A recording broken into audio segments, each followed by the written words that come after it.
Thanks, Sandy. Oh, please. Thank you, guys. I'm so honored to be here, and I see a lot of familiar faces, so this is going to be really fun. And I know you don't want to hear me talk, but I kind of wanted to give you an idea of what was going to go on. We're going to introduce these great guys here. I did want to say that an invitation was extended to Governor Abbott, and he declined, just in case anyone's wondering. And so we're going to they have the groups put together some questions, and we're also, you guys filled out some things to have some audience questions, which I think is very cool. And we're just going to let you guys have some time to get to know these gentlemen. They've been all across Texas working very hard. And I know a little bit of what that's like, but what these guys are doing for your state is pretty incredible. Giving their lives, away from their family. And it's just on who's going to introduce themselves first. And I'd like to welcome to the stage, Mr. Don Huffines.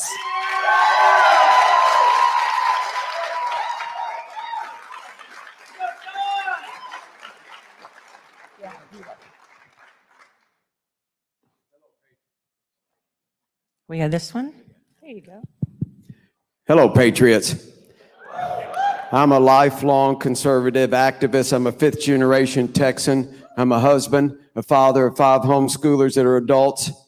I'm going to stop all abortions in Texas. I understand the fundamental role of government's always to defend your God-given liberty. I'm running simply because the job's not getting done. I don't need a new job. I don't need fear. Let me just ask you, is the border secure? Are your property taxes going down or going away? Do you have confidence in your elections? Of course, the answer is no, and it's because of the failed leadership of Greg Abbott. My campaign's about leadership, no excuses.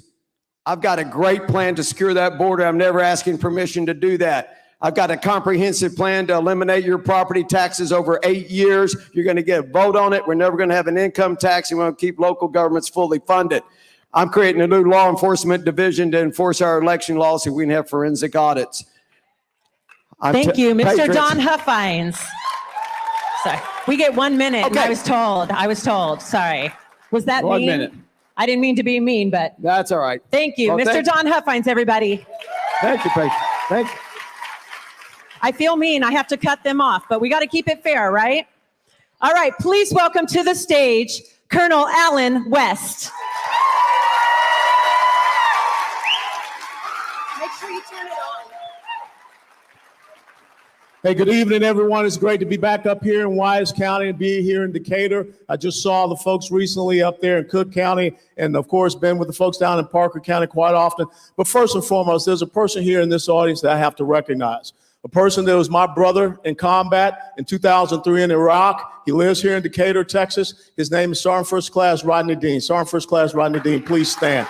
Okay? Deep strike. But stay standing, soldier. Every single soldier, sailor, airman, Marine, Coast Guardsman, law enforcement, and first responder, please stand so we can thank you for your service to this nation and your service to this great community that we live in.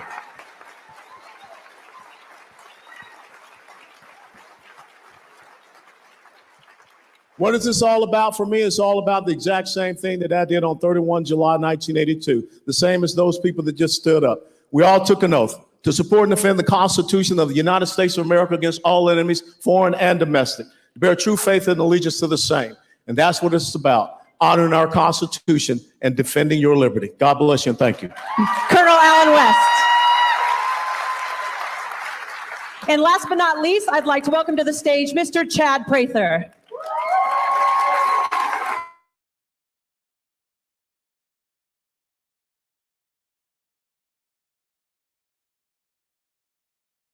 Universe, which is the great state of Texas. My name is Chad Prather. I was the first to jump into this primary race back in July of 2020, and I'm thankful to be a part of this process. A lot of people introduced me as an internet sensation, which is just a 21st century way of saying I'm unemployed, but I'm popular. And I like Don, I like to echo the sentiment. I didn't have to do what I'm doing. I felt the call to do it, and I feel a responsibility. Texas is a great state. Texas is the greatest state, and it needs to be number one in all things. There's something very special here. And a lot of people say, well, you're not from Texas, but I am pro-life. I believe life begins at conception, and I was conceived in Dallas. So my DNA runs Texas deep, I can promise you that. But it is good to be with you guys, and I am thankful for you, Shelley, and as well, let me echo the sentiment of Colonel West to those of you willing to put on a uniform every day, the willingness to serve, sacrifice, give your life, not only for our country, but our liberty, and even our communities. God bless you. Thank you. All right. Big hand for these three gentlemen before we start.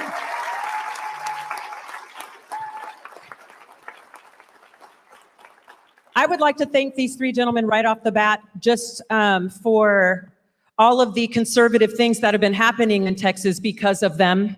Because without these three opposing our current governor, you would have not seen all of the conservative things that have been happening. So give them a big round of applause for that.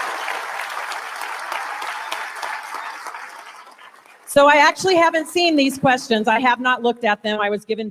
These were given to me right as I walked in, and I haven't looked at them on purpose.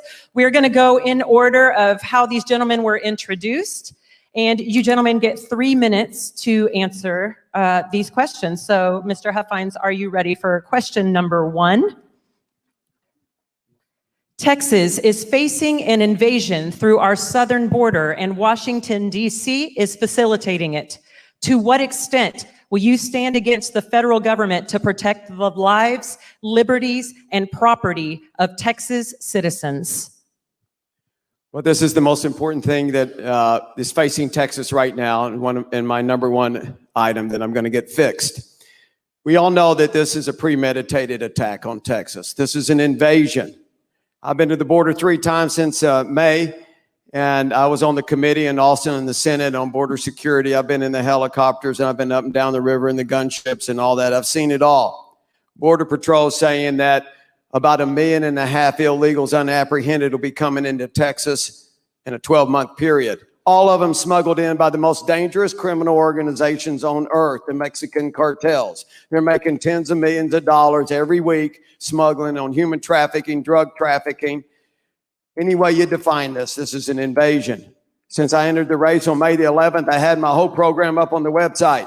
We're going to finish Trump's wall. We're going to call it a Texas wall. I'm going to build it for 400 or 500 miles along the 1,230 miles on our border. It's going to cost us about $4 billion. That's a good trade. That's less than a 1-year payback. I'm a business guy. I'm going to take that trade. The most important thing we're going to do, I'm using Article 1, Section 10 of the United States Constitution, which clearly gives the states the authority to do what they need to do to repel an invasion. And this is an invasion. The most significant thing I'm going to do, though, is that I'm never asking permission from the federal government to secure the Texas border.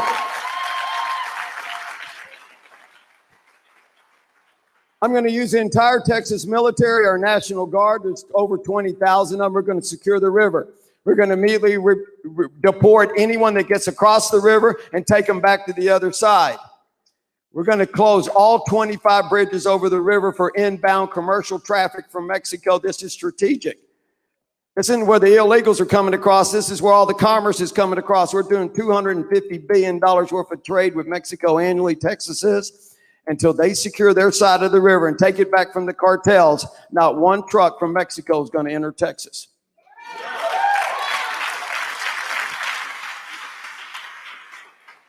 This is very doable. If Abbott wanted to do it, he could have done it 7 years ago. He could do it tomorrow. He doesn't have the political will to do it. That's why he's not doing it. I'm going to get done in 30 days what no one in this country has ever been able to do. I'm the actual Republican running that's actually going to do something. The federal government is never going to secure the border. They never have, and they never will. When we had the trifecta in Washington, the House, the Senate, and the courageous president, it was still porous. They were still pouring over. The only chance we have to secure that border is if a courageous governor of Texas. That's why this election is so important. Thank you. Thank you. Colonel West, do you need me to repeat the question? No. You know, the first border mission that I did was as a young lieutenant back in 1986, back when there was a wall. and it was called an Iron Curtain. And I was in Turkey doing border patrol operations and patrols against the Bulgarian border. And 30 years ago, in Operation Desert Shield, Desert Storm, I was deployed to the desert to protect the border of another country, and that was Kuwait. But here I sit in my own state, in the state of Texas, and for whatever reason, we cannot protect and defend our own sovereignty, our own border. And so the experiences that I've had in the United States military, and I've already sat down with some old retired Army guys, and we've done some mission analysis, it will take 5,000 to 7,000 of our 26,000 members of the Texas Military Department to put down there on the major infiltration routes to interdict people from being able to come across that border. If you're serious about the border, you have to put a deterrent force on that border. And the other thing is that I've been in firefights before. You will not see the Mexican cartels firing across the border into the state of Texas, and we telling our National Guard that they can't fire back. They will know that we will shoot at them even before they begin to fire at us. And speaking of the cartels, we're not fighting against cartels. We're fighting against a transnational narco-criminal terrorist organization. This is an insurgency. They are non-state, non-uniform belligerents. They're no different from the Taliban or any of the other people that I've fought. As a matter of fact, the Taliban was using opium as a drug. Here we have the guys using fentanyl and all kind of methamphetamines to come across. And oh, by the way, where do they get the ingredients for the fentanyl? From China, our number one geopolitical foe. But we are going to do something in Texas as I am governor that even President Trump didn't do. No other person has done. We're going to declare the cartels as a terrorist organization. And once we declare them as a terrorist organization, we are going to freeze their assets. We're going to go after and seize those assets. We're going to go after the people that are selling these stash houses. We're going to take those assets and use it for our own border security fund. We're also going to go after these non-governmental organizations that are getting federal taxpayer money to be a travel agency for these illegal immigrants, giving them bus tickets, giving them plane tickets. And we're going to revoke the licenses of these non-governmental organizations, and we're going to kick them the heck out of Texas. We're not going to have anyone in Texas that is supporting human and sex trafficking. Then we're also going to make sure that, as Senator Huffines said, we're going to take that constitutional authority. In the guarantee clause of Article 4, Section 4, the federal government is supposed to provide to every state in the union a Republican form of government and protect every state from invasion. They're not doing it. We're going to do it. We're going to deport people. This is not about arresting people for trespassing. They're already violating our rule of law. We're going to get them out of the state of Texas. And the last thing we're going to do is we're going to tax the remittances of illegal immigrants, because we cannot continue to allow people to believe they can come here and work under the table. God bless you. Thank you. Thank you, Colonel West. Mr. Prather. Let me just say, first of all, that I count it an honor to be able to get up every day and pray for these two gentlemen to my right, your left. And I am thankful not to be running against these men, but to be running alongside them. Because in my world, in my mind, I have adopted a conservative attitude of ABA, anyone but Abbott. And Greg Abbott, the governor, has a job to do that he's not doing. He's saying things. And I want to remind everybody that Texas is more than an area code. It's more than a zip code. It's more than a geography. It's more than a boundary. It's more than just a state. Texas is a spirit. And that spirit is caught. It's not taught. You can talk to somebody that's not from Texas till you're blue in the face. They either get it or they don't. But that Texas spirit in us walks a little bit taller. It's a little bit larger. We're probably a little more proud of it than most folks are of, say, Delaware. But here in Texas, there's something that inspires us to fight for that liberty that's ours. That great spirit energizes us and pushes us to do things that other states probably wouldn't do. And we're under attack. Washington, D.C. has put a target on the backs of Texas. They want us to be another California. They want us to fall. They want us to be another Oregon, Washington State, Illinois, or New York. We know that we are under attack, not only from without, we see that with what's happening on our border, but also from within, because the Biden administration and the federal government is not going to come to our aid. And the reason they're not going to is because they know that Texas is the last bastion of true freedom, that has the ability, the size, the economy, the largeness, the attitude, the people, the legacy, and the drive to put Washington, D.C. back on a certain track that they don't want to be on. And that's why whenever you turn on the news, they're not talking about the border in New Mexico or in Arizona or California. They're talking about the Texas border, because it's Texas that has the target. So to that degree, we've got to fight back, and it's up to us because no one's coming to our rescue. We have the constitutional right to defend our border. And what I encourage people to do is we have to detect, we have to deter, we have to disincentivize the reason that they're coming. We have to detain, we have to deport, and we have to do that thing which is so politically incorrect. We have to defend. We have the right to allow our men and women who have taken an oath to enforce the laws of this state to do their jobs. Our National Guardsmen and women, they're there, they're available. Our DPS agents, both human and material resources are available. They're at the disposal of the governor, and their hands are tied. They can't do their job. In fact, in many cases, they're acting as an Uber driver to get them to a processing center where they get a slap on the wrist, they get papers and an airplane ticket to go somewhere in the state, and they disappear in the night, never to return. I've been to the border numerous times. I've seen the buses driving them out. I know what's going on. And I want to encourage you folks, the complex problems require complex solutions. They're not politically correct. I say amen to what these men say, but I say it's time to enforce the laws. No matter how ugly it gets, it's time, and the governor has the right constitutionally to do that. Thank you. Okay, question number 2. We're going to start with you, Colonel West. The Texas legislature failed to address the systemic issues with the Texas grid during the 87th session and special sessions. As governor, what will you do regarding ERCOT and the PUC to keep the grid independent and robust? Thanks so much, Shelley. Well, the first thing we have to understand, let's go back and look at what happened on that Sunday, Valentine's Day, the 14th of November. For whatever reason, we have dedicated 23 to almost 26% of our energy distribution to an unreliable energy source, which is wind and solar. And all you have to do is, as they say in politics, you follow the money. As a matter of fact, one of the things you have to be very concerned about is that there was an energy company here in the state of Texas that made $2.3 billion while you were freezing, while an 11-year-old died in his bed in Conroe, Texas. And that exact same energy company wrote Greg Abbott a $1 million campaign contribution check. That tells you something. We're not going to allow these energy companies to influence my decisions. So first and foremost, we're not going to have these subsidies to go to wind and solar. They have to be able to compete just like every other energy source that we have here in the state of Texas.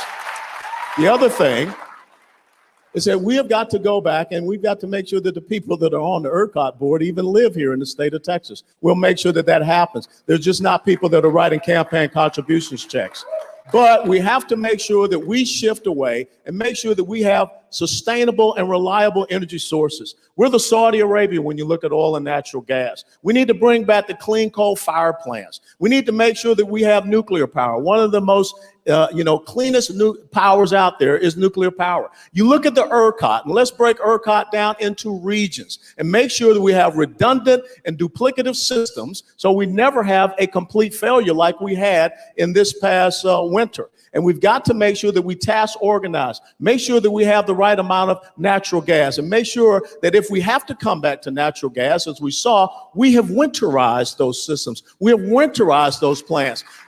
And the military knows before you go into the winter season, you go to the motor pool and you winterize your vehicles, your generators, and everything. How could these dumb butts sit around and go into a winter and not even check their own equipment? So we're going to go back to some basic Army, Marine Corps, Air Force, Navy understanding. But the most important thing is right now, we have got to stop the subsidizing of wind and solar through Section 312, 313 of the Texas budget. Now, they have suspended it, but they have not completely revoked it. We should not be subsidizing.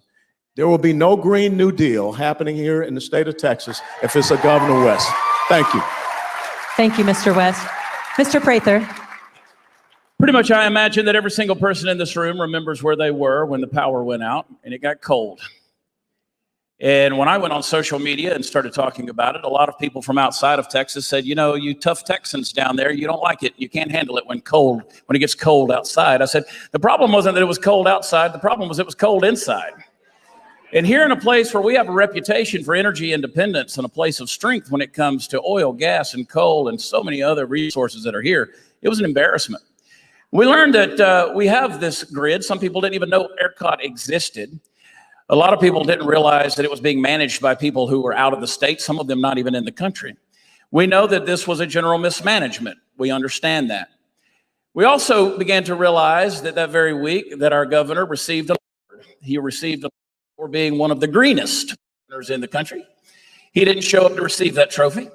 He sent a representative, because that week was when those green energy solar panels, as well as the windmills all over that scattered across West and North Texas, the Panhandle, they shut down, they broke down, and they stopped producing any energy.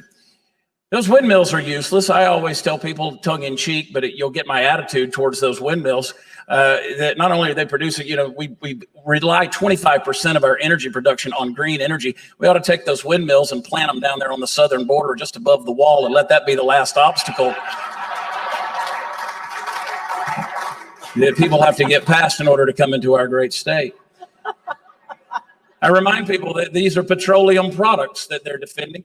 And at the end of the day, they consume 35% of the energy they produce. They're not very great in terms of an energy resource. And when you start making ideologies into policies, you have a problem. And that's what this green agenda is. So we have to stop subsidizing these green energy plans and these green energy companies and let them stand on their own 2 feet. When they fail, they fail. We're not going to bail them out.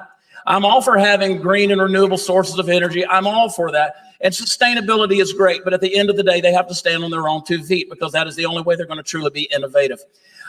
The oil and gas industry, I was just in the Permian Basin last week, is something that we've got to revitalize here in the state of Texas.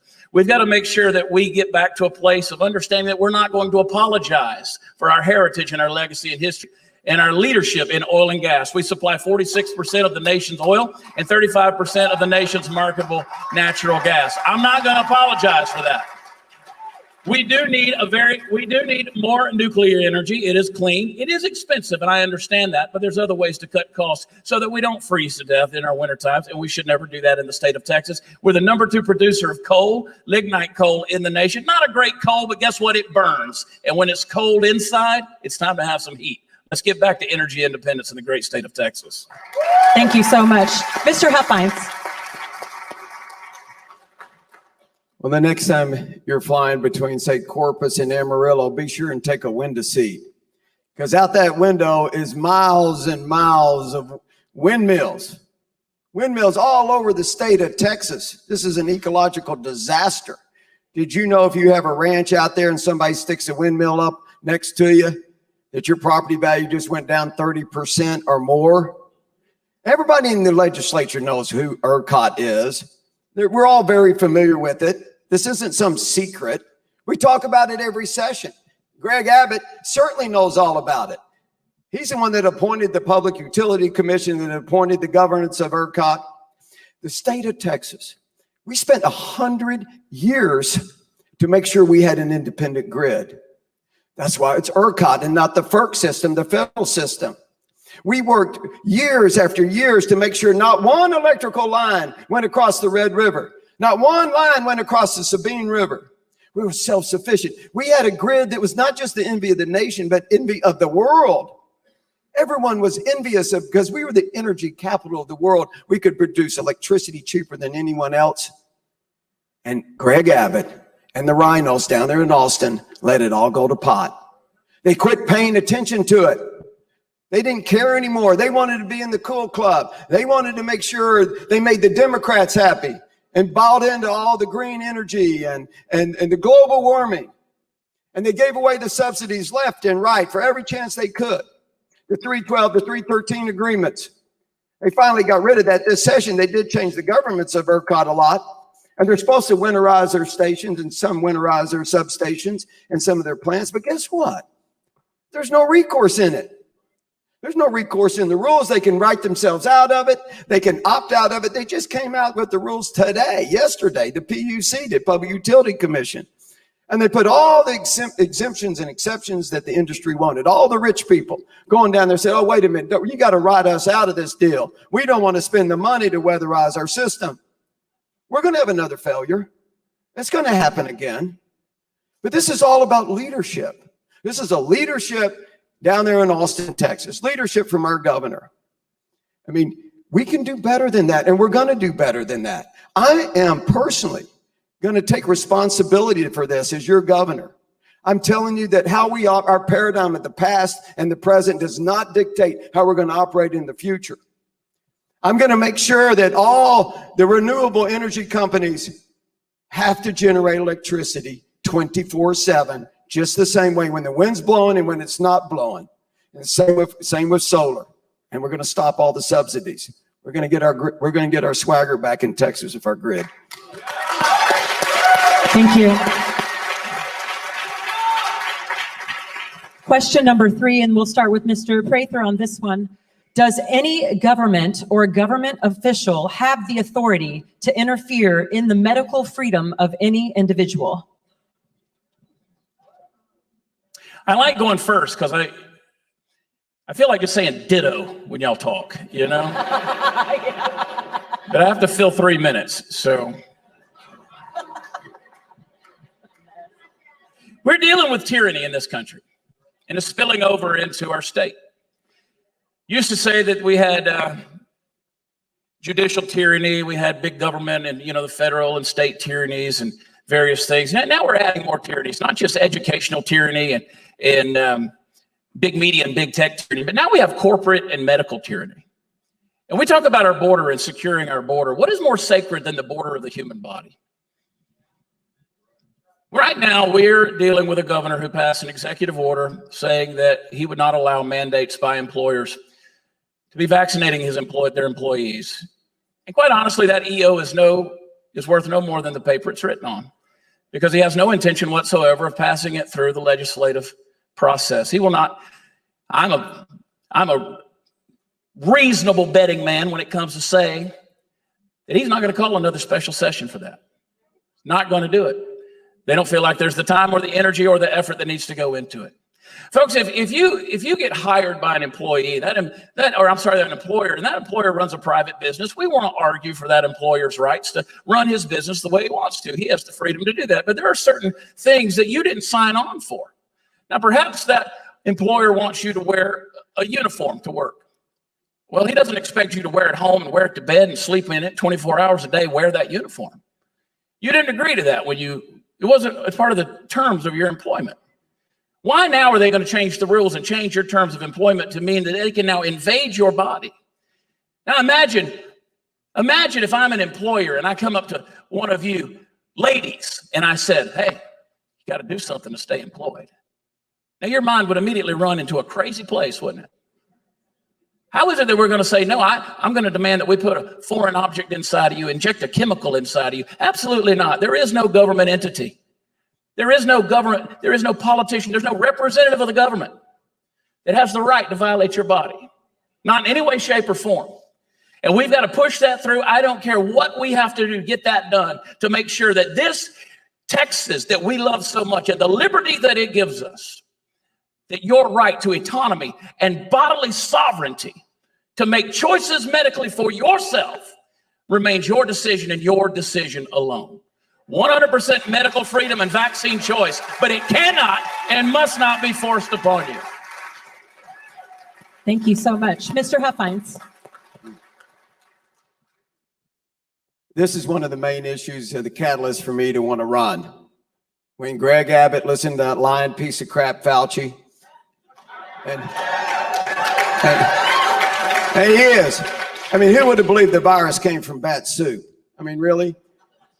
He shut our state down, destroyed 3 million jobs in one day. He put tens of thousands of businesses out of business forever.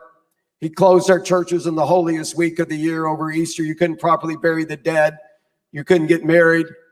You couldn't get baptized. You couldn't visit the sick. Your own family members are dying with no one at their bedside. He keeps a mask mandate on us for 9 months, and people thank him for taking that off. That's like thanking a thief for bringing some of your stolen goods back.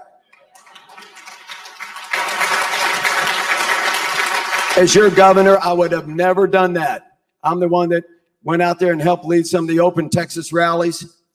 The fundamental role of government is always to defend your God-given liberty, and that certainly includes your body.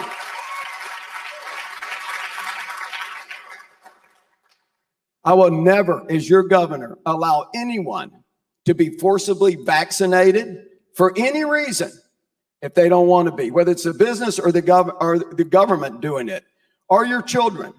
I will never let anyone forcibly require a mask on you or your children. I've never taken the vaccine, and I never will.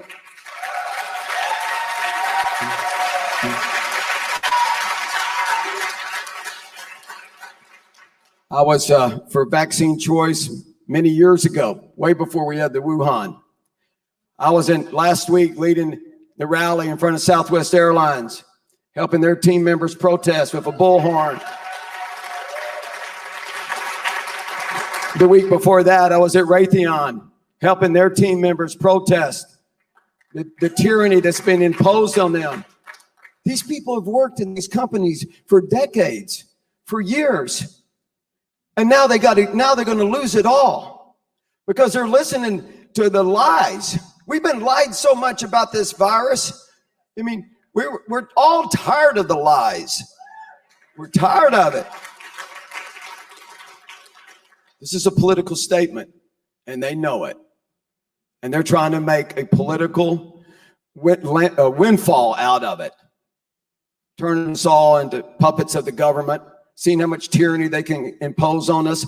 We've lost more tyranny more liberty in the last 18 months than I thought we'd ever lose in 100 years. It's never going to happen in a Huffines administration. Thank you. Colonel West. No elected official has enumerated power to determine who or what is essential in Texas or the United States of America. It was Benjamin Franklin who once said, those who would surrender essential liberty for temporary security in the end deserve neither liberty nor security.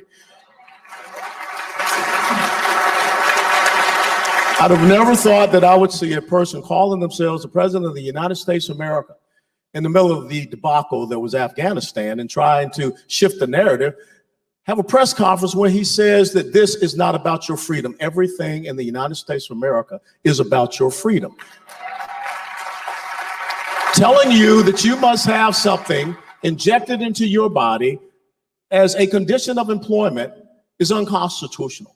And they know it is unconstitutional because your body relates to your life. And last time I checked the Declaration of Independence, your life, your liberty, your pursuit of happiness, your property are rights that are endowed to you by the Creator God with the big G, not government with the little g.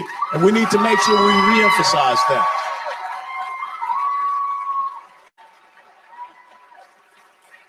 And oh, by the way, I find it very interesting that each month we've had 200,000 people coming across the border illegally, and no one has stopped to give them a jab in the arm. But we are seeing Texans almost being forced to lose their employment.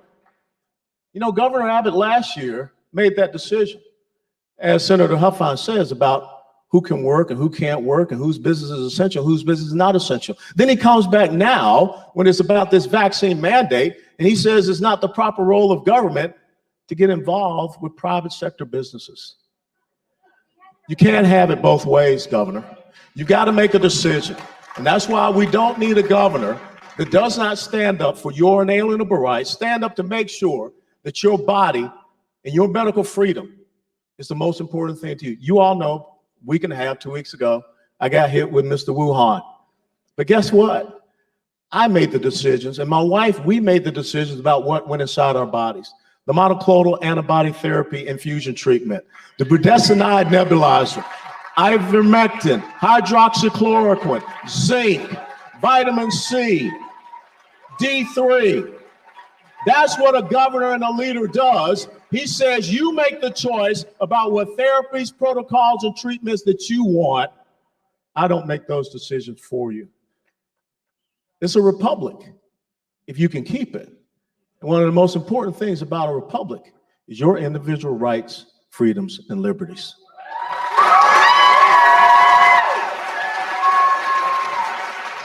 I don't know about you guys, but it sure feels good to be around like individuals that have some common sense. It's amazing. Thank you guys so much. Senator Huffines, you're going to be first on this next question. What are your thoughts on election integrity in Texas? And what are your views on early voting and mail-in ballots? Well, we know that people cheat in elections. People have cheated in an election since there's ever been elections. I think the cavemen probably cheated each other. I mean, Republicans cheat, Democrats cheat. There's no question about that. We must have confidence in our elections. It is the foundation of our constitutional republic. And when that foundation starts to crack, all hell is going to break loose. It's one of the leading causes of civil war in the history of humanity. We're going to fix that. In the Huffines administration, I've got a great plan. I'm going to create a new law enforcement division. It's called Government Corruption Election Integrity Division. It'll have a minimum of 500 officers in it. Every county is going to be assigned at least one. And they're going to work on just that. No drugs, no murder, government corruption, election integrity. They're going to be familiar with every law, every election law.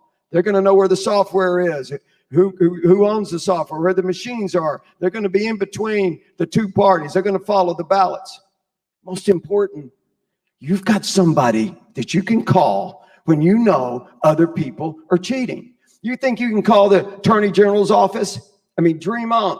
4,000 people work there, 750 attorneys. I've done it. I thought I was getting ripped off in 18 when I lost my election. Nobody cares in Austin, Texas. They don't care. They're going to care now. I'm setting up a new court system. You're never going to convict a Democrat for cheating a Republican in Dallas County. The judges are Democrats, the juries are Democrats, the DA's a Democrat. I'm setting up a whole new court system, a 3-judge panel be appointed by the governor. We have a separate prosecution system. We're going to make sure we move venue out of wherever this corruption's taking place and these election frauds are taking place. Because the most important thing is we get enforcement of the law. There's no reason to have the law if there's nobody enforcing the law.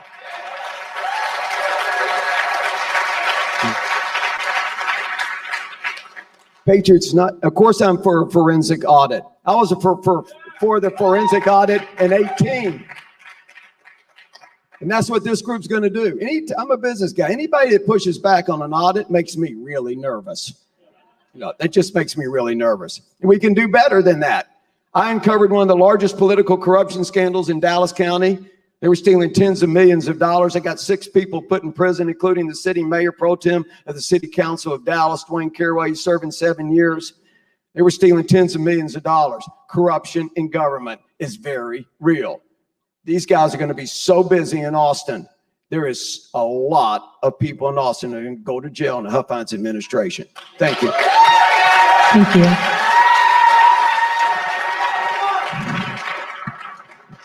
Back in 2012, and understand I used to jump out of airplanes when I was in the Army, maybe not one of the brightest things that you do.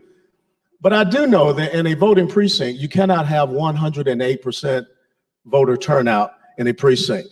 But yet that's what happened in 2012 in my congressional reelection race. This thing called voter fraud, you can go all the way back to Norm Coleman and Al Franken when they were finding ballots in trunks. The problem with Republicans is that we never hold anybody accountable. There are never any consequences. There are never any ramifications. And think about what just happened here with the signing of SB 1, the election integrity bill. Then all of a sudden we find out on pages 72 to 73 that our Republicans were the ones that lowered the penalties for voter fraud in the state of Texas from being a felony down to being a Class A misdemeanor. And for whatever reason, the Speaker of the House refuses to take it back up. That will not happen. Think about Chris Hollins when you want to talk about these mail-in ballots. And there's a difference between mail-in ballots and absentee balloting. Absentee balloting is something that is a controlled substance. You have to call in, send in, request the ballot. What we're talking about is Rahm Emanuel's never let a good crisis go to waste with the Wuhan coronavirus, and now they're just going to mail out ballots. In Harris County, Chris Hollins, the county clerk, wanted to mail out 2.7 million unsolicited ballots across that county. Chris Hollins opened up curbside voting locations, yet he was never brought in jail. The most important thing is we got to do is get some people in the Secretary of State office that put some teeth into our election laws so when they're violated, they are not persecuted, but prosecuted. And the other thing, when you talk about early voting, I think that it should be absentee voting or you get off your tail and you go to vote. But we do have early voting here in the state of Texas. But you're looking at a person that is chairman of the Republican Party of Texas, joined a lawsuit against the governor of the state of Texas when he unilaterally, unconstitutionally, not going through the state legislature, but changed Texas election law and extended the early voting period from 2 weeks to 3 weeks. Guess who was happy about that? People like Chris Hollins, people like the folks in Dallas County, every single blue county. We cannot have a governor that appeases, compromise, negotiates, and acquiesces to the progressive socialist left, especially when it comes to our elections. And if you have not read H.R. 1, you should be very nervous about H.R. 1. It is no coincidence that millions of illegal immigrants are coming into the United States of America when the left is saying there's no picture ID to vote, there's no voter registration roll review, that these mail-in ballots are going to be the standard going forward. We have got to have tough people that stand up and hold people accountable, being a Republican or Democrat, and we got to put people in jail. Thank you. We might be having, do we have a mic issue? We can fix it real quick. Can everybody hear Mr. Prather when he's speaking? Yeah. Well, I think was it my microphone or his microphone? Here, just use this just in case. Whose is it? Well, there you go. I'll be gargled. All right. Well, I get to start over then. Do it. I'm kidding. There is no greater privilege in the United States than that freedom we have to go and cast our ballot and to vote. And we have to know 100% that that is protected. We've got to know that when we vote, that our ballot counts. We've seen the evidence of the fraud. We've seen the evidence of the nonsense, quite honestly. The people putting the cardboard boxes up over the windows of the polling places where they don't want observers watching. We've got to do everything possible, from not only making this a severe punishment for meddling in our elections, to making sure that 100%, no matter how long it takes, we make sure that those votes get counted properly and accurately. That means that those ballots aren't being slid into a machine. They have eyeballs, and those eyeballs have another set of eyeballs over their shoulder.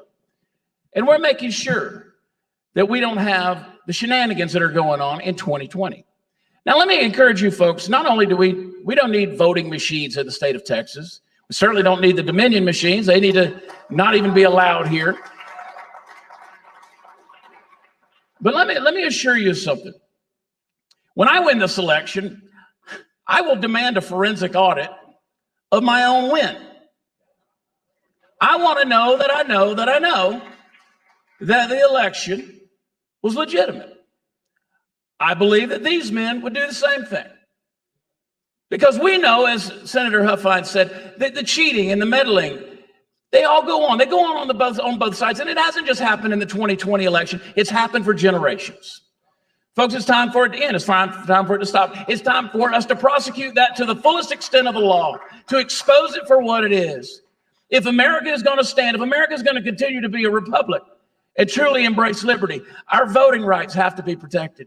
And I want to encourage you folks, because the left has their elections planned through 2060. We can't get over 2020. Go to the polls. The only way to overwhelm the algorithm is for us to go to the polls. You saw it happen in 2016. In 2016, Hillary Clinton was a shoo-in, but we went to the polls. It's funny how we can beat the algorithm in that regard. Folks, when we show up, they can't turn the knob high enough. But we've got to make sure that the forensic audits and the counts, those are legitimate. And we don't trust a machine. I don't want to live in the land of the Terminator here. Folks, human brains, human eyeballs, let's count those votes. An election day, not an election season, or else we'll be California very soon. Thank you. Okay. We actually have 5 questions, so this last question goes to you, Colonel West. As governor, what will you do to stop the gender modification of minors in Texas? You just make it stop. I mean, I don't understand how we could be living in the state of Texas and we're falling in line with this gender dysphoria, which the American Psychiatric Association says is a mental condition. And we're allowing the left to rebrand it as something else. And this is one of the legislative priorities that we had as the Republican Party of Texas. And I know that some people ask me out there, well, why would you step down from being the chairman of the Republican Party of Texas to step up to run for governor? This is one of the reasons why. If we are continuing to chemically and physically castrate our children, and we know that that was one of the legislative priorities that we had for the people that helped to get these folks elected statewide, to have this majority in the Texas State House, to have this majority in the Texas State Senate, and yet the bills that addressed it never made it to the floor. And the governor has never spoken about the issue at all. So therefore, it is not a priority, it is not a concern to him about what is happening to children here in the state of Texas. So very simple. 2023, at the State of the State address, Governor West will say that ending child gender modification surgeries and procedures is my legislative priority, and therefore the legislature must immediately start working on it. And we're not going to sign bills on San Marcos being the dolphin capital of the world or the mermaid capital. We're not going to sign bills that says Dr. Pepper is the official drink of Texas until we start doing things that are based upon the legislative priorities that you all have selected through the state convention. Thank you.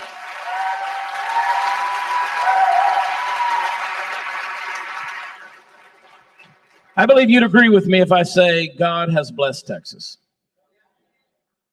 We say it over and over again, God bless Texas. And God has blessed Texas. I believe if we say it enough times over the course of our adult life, sometimes we lose the sacred meaning of that phrase, God bless Texas.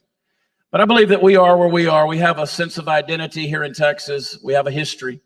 I believe we have a destiny yet to fulfill, and I believe that we have quite a legacy to live up to. But it's all because God blessed Texas.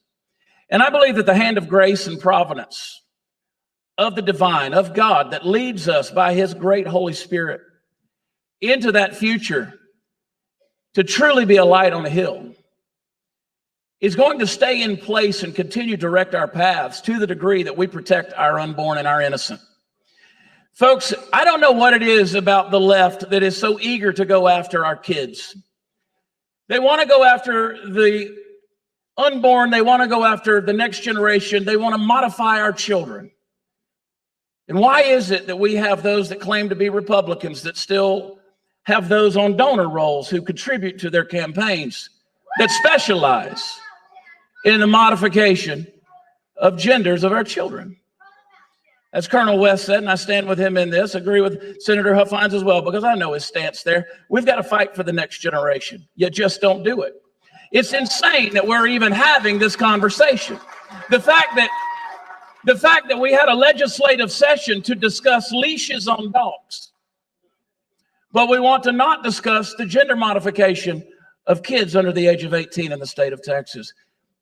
I'm telling you, that's the quickest way for us to remain silent while the cry of the blood of the innocents reaches the throne of God and removes that hand of grace and providence, of mercy that we've enjoyed for so long.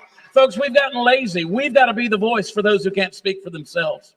We do not foster that confusion that resides in the mind of our youth. And it's there. It's up to us as parents to have the final authority and the final say. And we must fight for that. And we must make it harder and harder, because let's face it,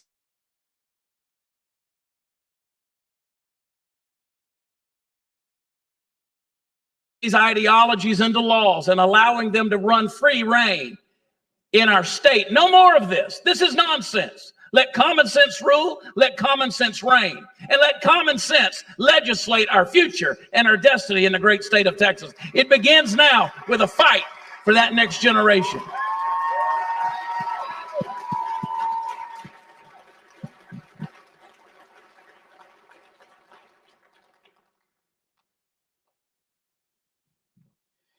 Well, this is a simple issue to fix.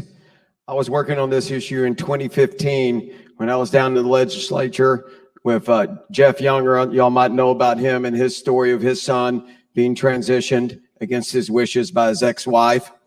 And it's a disaster. I was helping him then, continued to help him through the years. That kid's now almost 10 years old, and it's not going good at all for him. We do several hundred of these in Dallas, Texas annually. This is the center of it, almost in the nation. It's an embarrassment for Texas. It's an easy fix. All you have to do is a 3-line bill. I mean, it's 3 sentences. You could stop it at any minute. All they have to do is pass the bill. But they're not going to. Let me tell you something. If you get one thing out of my talk tonight, I want you to understand this. The governor of Texas can get any bill done he wants anytime he wants. He's the governor of Texas. He's the leader of the Republican Party of Texas. All this angst about all this legislation we can't get done, it's all for show. You're being hustled. It's got Abbott's fingerprints all over it. I can just give you, how many bills came to the floor of the Texas Senate when I was there and did not pass? 0. All the votes are counted in the back. All the debate you hear on the floor is for show. It's not real. The governor wanted any of this done, he could get done. Our legislative priorities, for instance, every year, 15, 17, 19, 21. I've been working on the platform for 25 years. That's the reason I ran. I'm with you. I'm for you. I've been in your chair for decades. We need to get our Republican Party platform into law. And the reason it's not is because Governor Abbott doesn't believe in it. He doesn't want it to be law. We control everything. The House, the Senate, the governor's office for 20 years. 20 years. We could get anything done we want. It's the rhinos that are killing it. My battle was always with the rhinos. They lie so much they don't even remember what they're lying about. Have you ever met a Republican that didn't say he was conservative? They all say that, and 90% of them are liars. They're liars. We're all tired of the lies. We're tired of all these broken and empty promises. We're tired of not having our Republican Party platform, our legislative agendas into law. It's going to stop because my legislative priorities are your legislative priorities. Thank you. Thank you so much. That concludes the questions that the groups put together for you guys. Give these guys a hand. These were really great answers. They did not know these questions beforehand. They did an awesome job. Now we're going to do, great job, guys. You guys prepared some questions. So we're going to do some rapid fire questions. We're going to do some rapid fire. You guys only get 1 minute to answer these, so make it quick. But these are the questions that you guys provided for us. 1 minute, we're going to start with, I guess it's Chad Prather's turn to start first. 1 minute you get. Will you eliminate property taxes for Texans? And if so, what's your plan in 1 minute? Yeah. Property taxes are not only wrong, they're ungodly. When God in the Old Testament gave a land to his people, that was their inheritance. That was their promise. And I think that continue to force you to pay for land that you own is quite ungodly. And we're in a situation now, though, where property taxes have become a cancer on a very vital organ.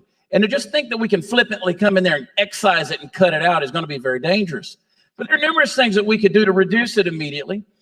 One thing is we've got to make sure that our various folks out here that control various things on the local level, like our school boards, we got to stop giving it to these spendthrift liberals out here who think that money just gets printed and they can build $60 million stadiums that our high school students can go out there and play in. I believe we can play just as well on aluminum bleachers. But at the end of the day, we've got to stop spending at the top. Our governor has increased spending on the state level by $48 billion. Thank you so much. Sorry. It's okay. I'll finish in my next minute, Shelley. Sorry. I'll give you another chance. I feel so bad, but I have to. We'll be here all night. I'm tough. Mr. Huffines, please. Well, this is my #1 campaign promise. I'm going to eliminate property taxes once and for all. I've got a comprehensive plan. We've been working on it for years. This is a priority of the Republican Party. It's a terrible way to fund government. You never own your own home in Texas. You never own any real estate in Texas. All you do is just rent it from the government, your land, your farm, your ranch, your building. We're going to phase it out over 8 years. And the best way we're going to do that and to replace the money is that we're going to take the state revenues. Our revenues grow. We have a lot of revenue buckets, and they grow at about 8% a year. I'm going to take 90% of that growth, and I'm going to buy down property tax with them. When it moves over to sales tax, you're going to get a chance to vote on it. It's a constitutional amendment, and we're going to keep all the schools and political subdivisions fully funded. This is very doable. This is not political rhetoric. It's been talked about for years. I'm going to make it happen. Thank you. Under 1 minute. Colonel West. The property tax system here in the state of Texas is the 6th highest in the United States of America. When you really study and understand, if you read the Communist Manifesto, it's Marxist. 2 things about the Communist Manifesto and Karl Marx planks. Number 1, a progressive tax system. That's exactly what you have in the property tax system. Number 2, elimination of private property. I agree with Senator Huffines that we need to codify into law the budget surpluses, 70, 80, 90%. That needs to be allocated to the paying down, the maintenance and operations for the independent school districts. That's where about 60% of your property tax goes at the state level. But the thing that the thing that's most important that we need to do is we need to transition away from that. And prior to 1917, the United States of America, before we created that thing called a personal income tax, we did taxation in the United States of America based upon consumption. People call that the fair tax today. And I believe that it is time that we look at how in the state of Texas that we can move toward a consumption-based tax system, a fair tax system, so that you as Texans can own your home. This is tough. See if I can keep up. I think, Senator Huffines, you're up for this rapid-fire 1 minute question. How will you stop CRT from gripping Texas businesses and schools? Stopping CRT. Well, that's simple. We can just make sure we pass the laws that have teeth in them and with recourse that the schools can't teach it. Look, this is all Marxism. Marxists have taken over our schools. They've been working on it for decades. They've taken over our seminaries, our media, everywhere else. But here's the big problem of eliminating CRT. It's just going to morph into something else. There's already a lot of programs like that out there that they're being brainwashed our students, our universities, and all the way up in the lower schools. This isn't unusual. We're hearing a lot about it. I'm telling you, you need to be involved. The eyes and ears of what's being taught in the schools is the parents. I'm a champion of school choice, education, freedom, and I'm going to make sure we get that done. It's been a priority of the Republican Party for years. Also, the power of the governor. The governor gets to appoint the board of regents of every university. Imagine if our universities are run by patriots, God-fearing patriots. Thank you, Mr. Huffines. Thank you. How do you stop cultural Marxism? You don't fund it. On 7 February 1961, you're looking at someone that was born in Atlanta, Georgia, in a blacks-only hospital. But yet somehow I was able to command a battalion of 600 soldiers in combat when my dad was only a corporal in a segregated army. Somehow I became a United States member of the House of Representatives, represented the highest per capita income zip code in America. Somehow I became the chairman of the largest state Republican Party in the country. Somehow I'm on the stage with these incredible gentlemen running to be the next governor of the state of Texas. What we need to do is just say that America is not a racist country, and we're not going to allow you to indoctrinate our children and foment this hatred between white, black, Hispanic, and Asian children. That's what I would do as governor of the state of Texas.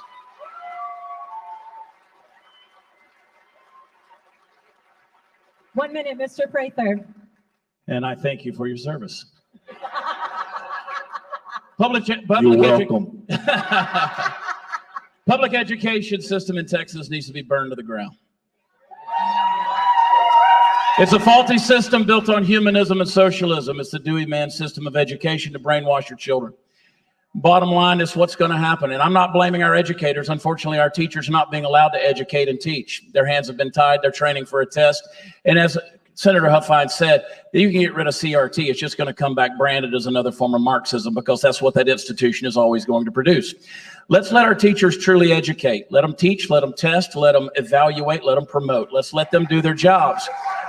The education system in Texas right now is like having a house with a big tree that's growing right through the middle of it. What are we going to do? Do we cut the tree out or we tear down the house? Yes.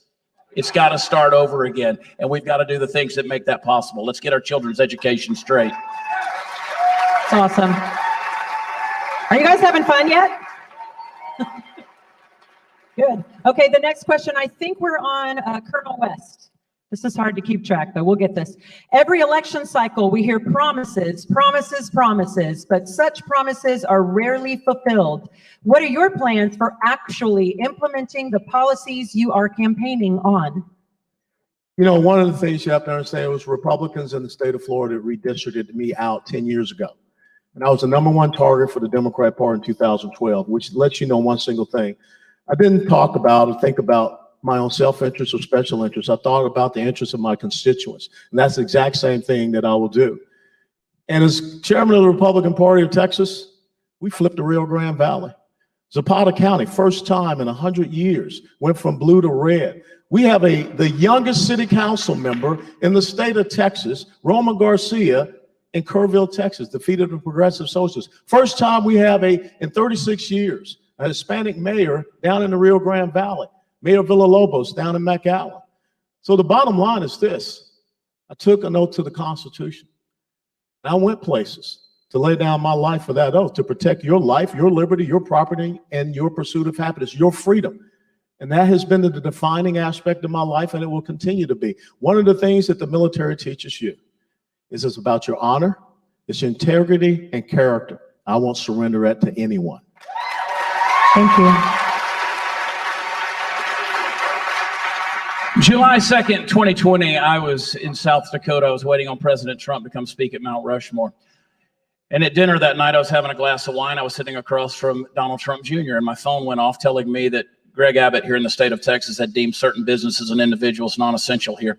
And I went on Twitter, and maybe it's because I was with a Trump, but I went on Twitter, and I said that I was going to run for governor in 2022 in the state of Texas.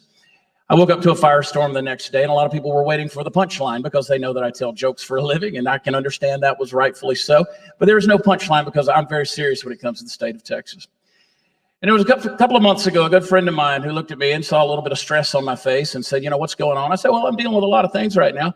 And they said, you know, you can quit. And I said, I don't have permission to.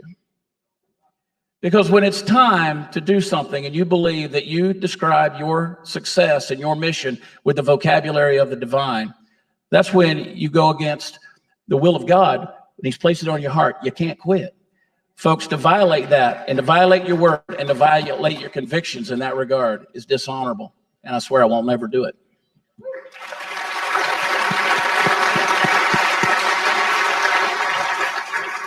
This is an excellent question. This is a very important question, because this is what always happens when we vote in people. We elect all these supposedly conservatives that go down to Austin or Washington. And guess, like I said earlier, they're liars. They're going to govern one way and campaign a different way. It is so hard to stand up when everyone you're working with tells you to sit down. All your fellow club members are saying, wait a minute, why don't you just join up with us? Why do you want to be such a knot on the wood or something? Why are you doing what you're doing? I've seen it. I've experienced it.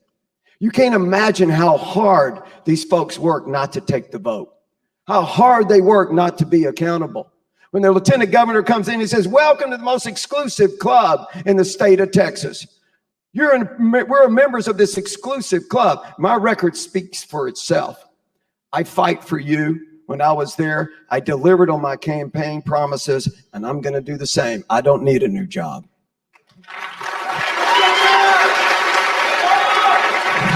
We're down to 2 final rapid fire questions, and I think we're on Chad Prather. In your opinion, what is the proper role of government?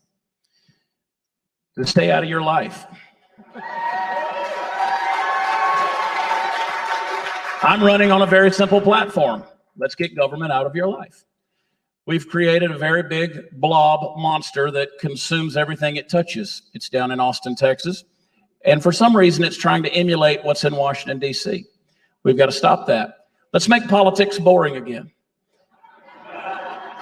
Let's get it out of your life. I woke up on the 1st of September with 666 new laws in my life. That's an interesting number, isn't it? But I didn't go to bed on the last day of August, thinking, man, I hope there's 600 new laws in my life tomorrow. None of you did, because we don't want to be regulated. We don't want to be mandated. We don't want to be demanded to do these things. Folks, at the end of the day, let's get government out of our life. Sam Houston said, govern wisely and as little as possible.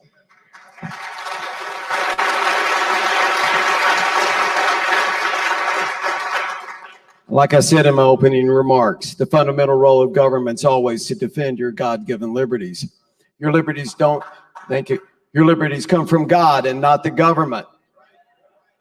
Our founders of our country knew that. That's why we swear an allegiance to a little document.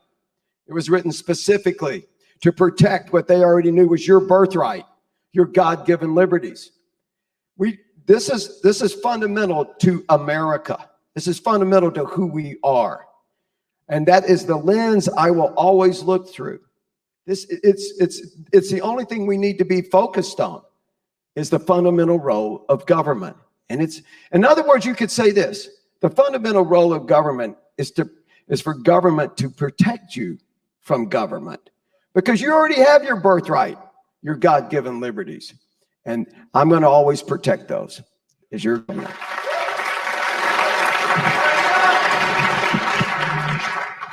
The best explanation of the fundamental role of government comes from a French economist by the name of Frederick Bastiat, B-A-S-T-I-A-T, 52-page essay. The name of that essay is called The Law. It talks about the relationship between the individual and the institution of government. The United States of America was created on a premise that the individual is sovereign and supreme over the institution of government. But now the institution of government is trying to elevate itself by usurping your rights, your freedoms, and liberties over you. We're not supposed to be ruled by edicts, orders, mandates, and decrees. We're supposed to be governed through the rule of law, through the executive branch, or through the legislative branch, or through the judicial branch. But what we see happening is too much ideological activism. We will restore the right relationship between you and the government here in the state of Texas, because I am your servant. I am not your feudal lord.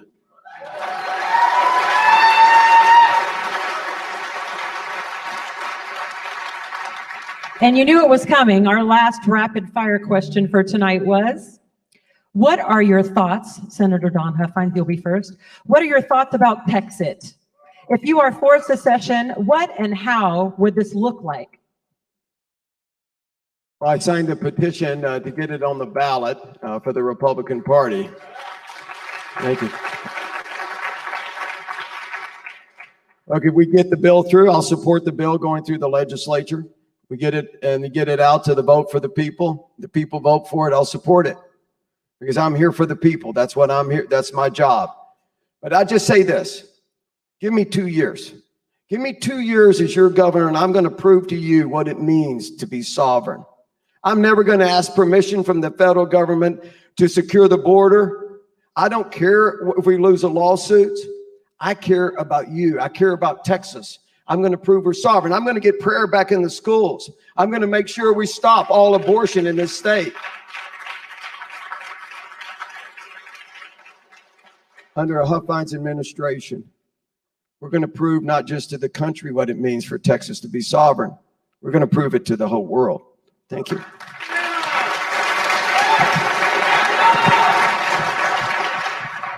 It's very simple. You know, Dan Miller sitting back there. Dan, good luck on your race as Lieutenant Governor. HB 1359 was brought forward by Kyle Biederman, and I signed up and said, absolutely, I support the right of the people to be able to vote on this issue. And I've signed a petition as well to get it on the ballots for you to be able to vote for, because it is about the will of the people, and it is about the consent of the governed. If you say that this is what you want as governor, I will abide by your will. But let me tell you something. In the Declaration of Independence, it says that these United States of America were created by free and independent states. The very last amendment in your Bill of Rights in the United States Constitution, the 10th Amendment, it says that all of those rights not delegated to the federal government are reserved to the states and to the people. If you understand the system of federalism says that the power rests with the states, and the Constitution is a restrictive document on the powers of the federal government. If we restore the right balance between the states and the federal government, we don't need to exit, because people are going to be following us as the Lone Star State.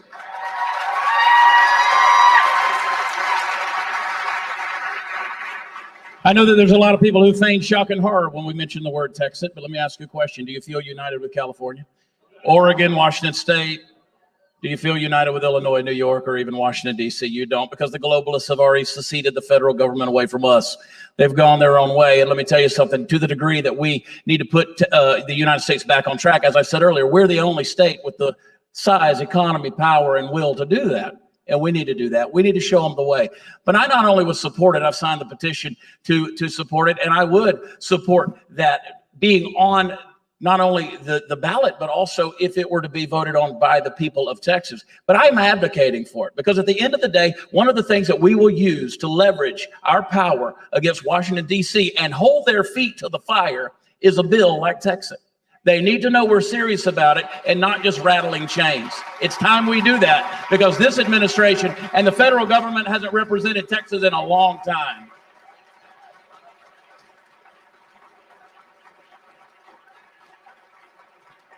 All right, you guys are going to get, I can't remember if we did 2 or 3 minutes for closing. Everybody's looking around at each other. We're going to give you 3 minutes each to close, and we're going to do it in the order that you guys drew beforehand, if that's okay. So Senator Don Huffines, you're going to be first. You have 3 minutes to close out.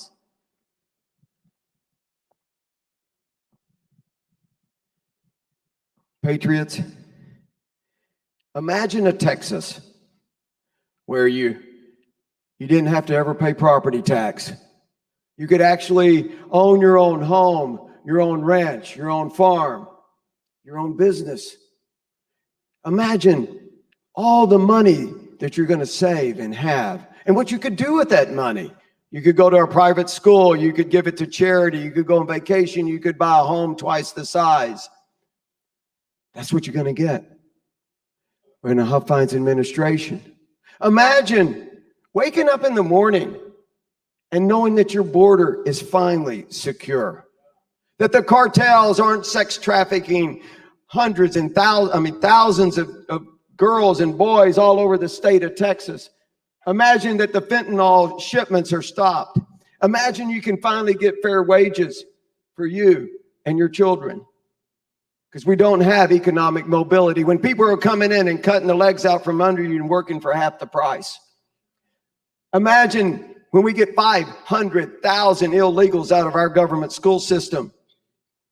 Imagine the money you're going to save as Texas taxpayers. Imagine when you can have confidence in your elections. You really can, and you don't have to worry about your vote being stolen or not counted properly. Imagine when we can get prayer back in schools. Imagine when we don't have to worry about the slaughter of the innocents in the state of Texas. Imagine what it's like if the Republican Party platform could actually be law. A platform that we've worked on for decades. And we just get little party favors here and there every session because the governor doesn't want it to happen. Well, it's going to be a new day in a Huffines administration. It really is. Patriots, there's no cavalry coming over the hill to restore our liberty. It's not going to get any better. We've lost more liberty in the last 18 months than I thought was ever conceivable. And it was done to us by a Republican governor of Texas. Unimaginable. It's never going to happen again. Because this is Texas. We will bend the knee to no man, to no government for no reason. I need you to join my campaign. I'm in this to win. I'm on the path to victory. We're on it. I'm raising millions of dollars across the state. We've got thousands of endorsements. I'm in this to win. I need you to join me. Go to donhuffines.com. donhuffines.com. God bless you, and God bless Texas.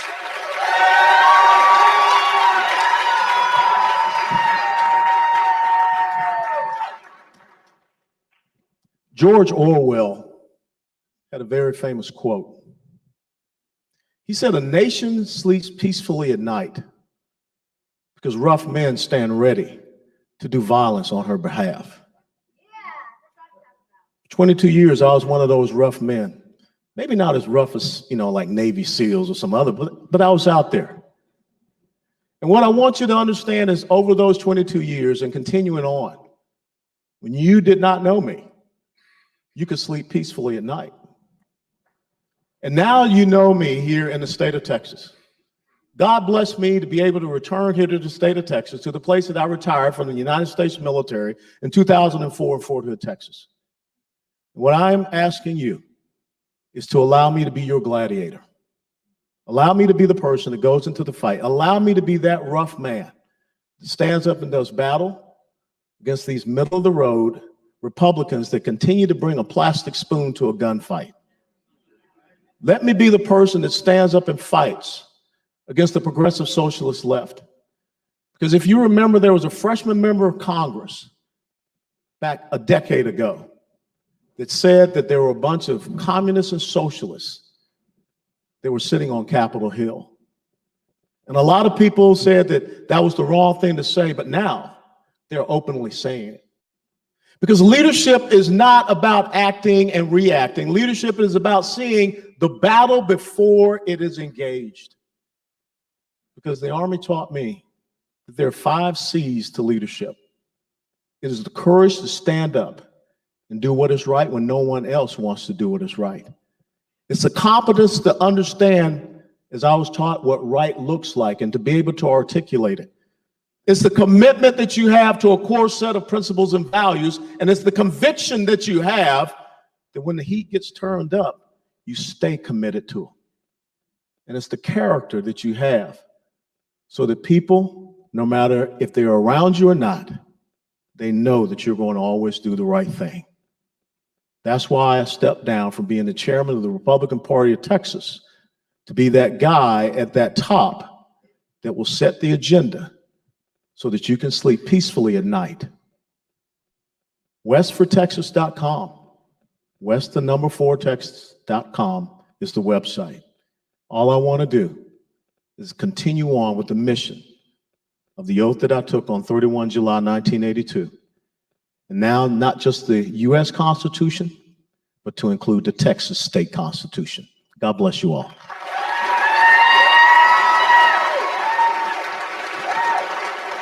Senator Huffines, Colonel West, always a pleasure. Shelley, certainly. Thank you. People always ask me why in the world I'm doing this. Why would you do this? I started tonight by talking about the spirit of Texas. I was infected by the spirit of Texas 20 years ago. That spirit that is caught, not taught. Once I saw it, I couldn't unsee it. Unfortunately, the further we've gone, as I've looked into these political matters, these things that I know of in Austin, Texas, I can't unsee them. And I'll never unsee them.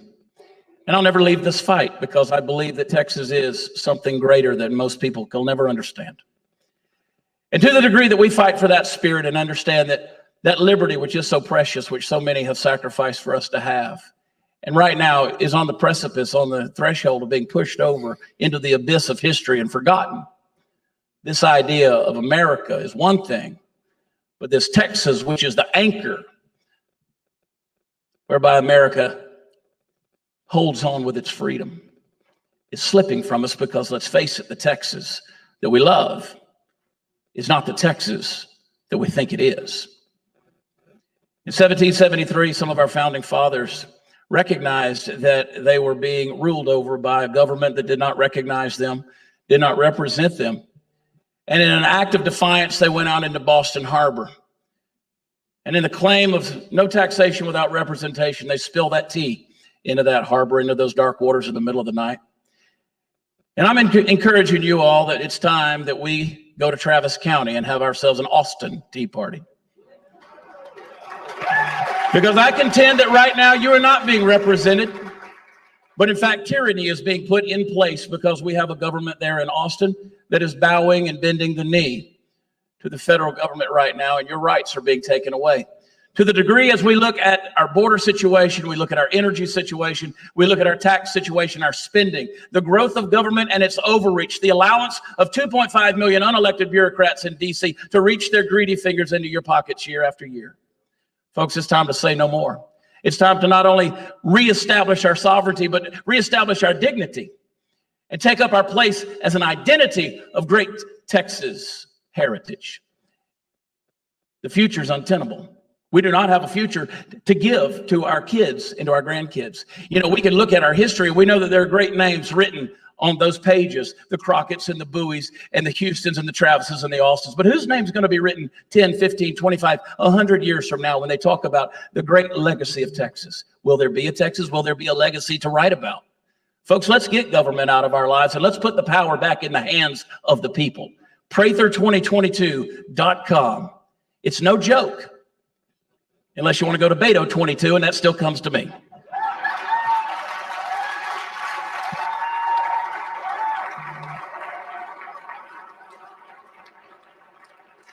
Thank you guys so much. I just want to say something short.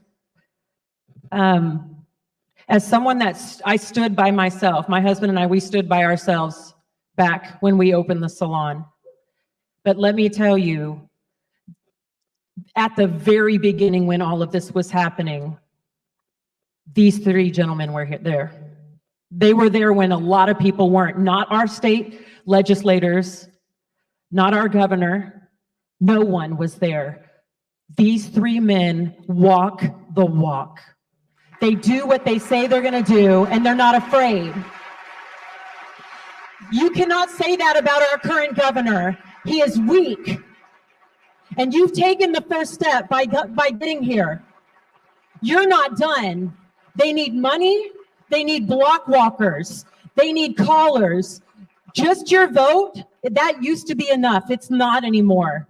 You need to give every single thing you have to beat that machine in Austin. And we will be so lucky to have any one of these gentlemen there. Thank you guys so much. We have a meet and greet. Please come up and meet these guys. Thank you for coming. Hey, y'all, one last thing. So we always give action items at our meetings, right? We got a lot of groups that came together here, so we're going to give an action item. So your action item is to go home and to reach all of your neighbors on your block, to go to your church and talk to your pastor about getting involved. Because we reached out to churches, and what we found is that very few churches are interested in fulfilling the role. That 200 years ago, this would have occurred in a church. Okay, so we need to get not just our vote situated. You're not here just to figure out what you're going to vote, who you're going to vote for. You're here to kind of activate and get out there. Plug into a conservative group. Wise County Conservatives, Parker County Conservatives, Grayson County Conservatives, Cook County Conservatives, and if you're in the Metroplex, go to True Texas Project. Plug in because it's not unimportant.